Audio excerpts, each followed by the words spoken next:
నేను ఈ వ్యక్తిని చంపాను అనుకోండి. చంపిన ఈ వ్యక్తికి గ్రీకులు వేసే శిక్ష ఏంటంటే వెంటనే ఈయన చంపరు. ఎవరినైతే చంపారో చంపిన వ్యక్తి యొక్క ఈ శవాన్ని మెడ మీద వేలాడి తీసుకోవాలి. ఇది శవం. ఇప్పుడు నేను నా కుటుంబ పోషణ నిమిత్తం ఉద్యోగానికి వెళ్ళాలా. ఉద్యోగానికి వెళ్ళేటప్పుడు శవమా నువ్వు ఎక్కడుండు అని అంటానికి వీల్లేదు. ఉద్యోగానికి వెళ్ళేటప్పుడు కూడా ఉద్యోగం అయిపోయిందా, తిరిగి ఇంటికి వచ్చేటప్పుడు కూడా ఎవరిని మెడ మీద పెట్టుకోవాలి? చచ్చిన శవాన్ని. సరే వాడు ధైర్యవంతుడే, ఒకరోజు పెట్టుకున్నాడండి, రెండో రోజు శవంలో నుంచి ఏమొస్తుంది? సరే ఇంటికి వచ్చాడా, స్నానం చేయాలా. మరి స్నానం చేయాలి కాబట్టి శవం పక్కన పెడదాం, కుదరదు. అప్పుడు కూడా శవం పెట్టుకోవాలి. సరే స్నానం అయిపోయిన తర్వాత ఈ రూమ్లోకి వచ్చాడు, భోజనం తీసుకొచ్చాడు.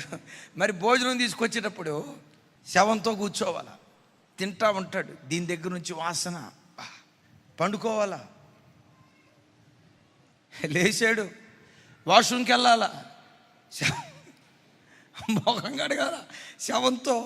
తెల్లారి 2-3 రోజులు అయిపోయింది, ఈ శవం ఉబ్బిపోయింది. ఇక చూడండి 3-4 రోజులు ఆ శవాన్ని అట్లాగే మేదుంచుకొని కంపు భరించలేక ఆ దుర్వాసన కొడతా ఉంటే, చీమి రక్తం గారుతూ ఉంటే, దానిలో నుంచి పురుగులు బయటకు వస్తూ ఉంటే, ఆ దుర్గంధాన్ని తట్టుకోలేక, ఆ వేదన తట్టుకోలేక అప్పుడు కేకలేస్తాడట. ఏమని? అయ్యో నేను అనవసరంగా హత్య చేశానే, అయ్యో అని కేకలేస్తాడే.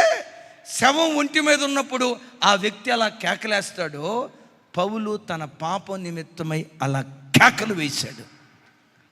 అలా కేకలు వేశాడు గనుకే ఈ దౌర్భాగ్యుడు రాగల కాలములో ధన్యుడిగా మార్చబడ్డాడు.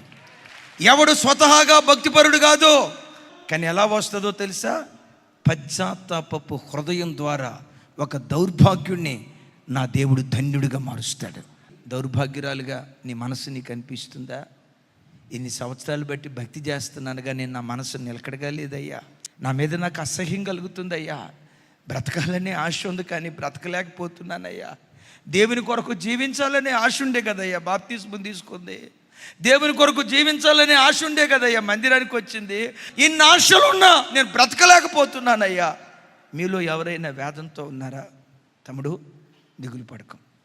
పౌలు కేకలు వేసినట్లుగా ఈ మధ్యాహ్నం నువ్వు కేకలు వేయగలిగితే దౌర్భాగ్యుడైన నిన్ను నన్ను ఒక ధన్యజీవిగా దేవుడు మార్చగలుగుతాడు.